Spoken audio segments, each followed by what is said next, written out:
examples I had of this was looking at coronary artery bypass graft. The surgeons who did it said to me, "Are you allowing for our creative coding?"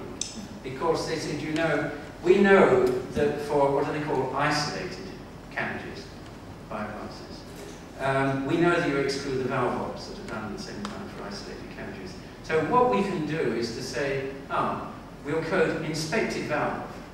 Now, if you are not smart, you analyzers, you will exclude that as being a valve. And we will have dealt, you know, someone who dies, we've managed to get rid of the valve. But what we do, of course, is to look at that part of the code. So inspection valve has a very low mortality. Inspecting a valve doesn't have mortality at all.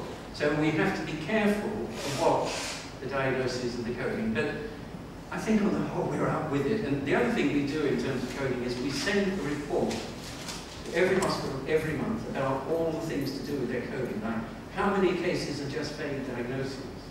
Have they not put the primary diagnosis as an accurate diagnosis rather than just sort of medical illness, and which is bad coding. So and what we found is that the tendency of coding has improved over the years once people start using it. There was Are trusts obliged to make your information freely available?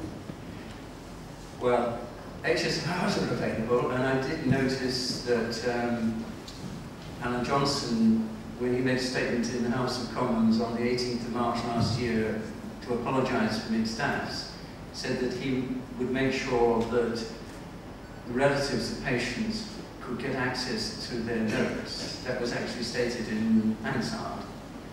But the other thing is, of course, in medical negligence litigation, it's possible to discover, as they say, almost anything. There is nothing which is confidential which cannot be discovered by a lawyer.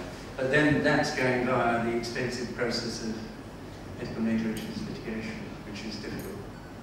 If I wanted to ask, for example, in my own hospital, in the surgical unit, I wanted to ask details about morbidity, mortality on certain conditions. Well, it depends, I think, also whether you're just you're a relative or not, because not any person can find out details of somebody, obviously. They have to have a reason for wanting to know. Sorry? Why can't the public at large? Well, I don't think you can't. I don't think it would be reasonable. People wouldn't want the details of all their medical experiences published to the public. I don't think we're at that point yet. I mean, in Germany, for instance, even death certificates are not even in the public domain. The countries vary. I mean, our death certificates are in the public domain. They're also computerized, and the information about deaths has gradually got more and more free. When I tried to first get the death tapes, as they're called, about 1991, I was told that you can have them. You can have either diagnosis or year, but you can't have both. And so the person who gave them to me, I chose diagnosis. And the person who gave them to me gave me in blocks. And she knew that I knew how many deaths were in each year. So I was able to attribute a year. But it was sort of that type of not quite knowing whether it should be known or not. So the availability of information has gradually increased over the years.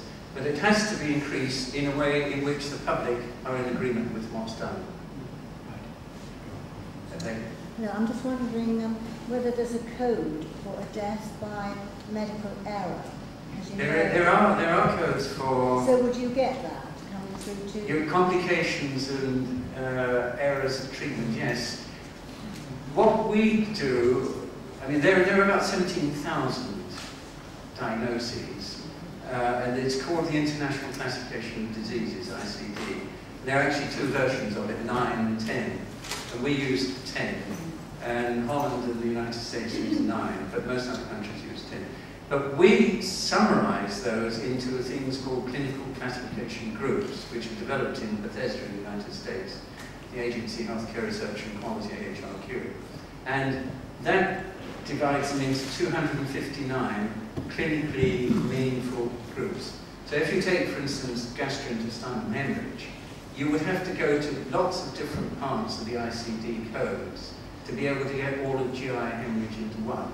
Whereas in the system we use, the CCS groups, we do that. Now we also give them, so we will take, say, GI hemorrhage, and we will give them results for that. But we will tell them the ICD codes that are within that group.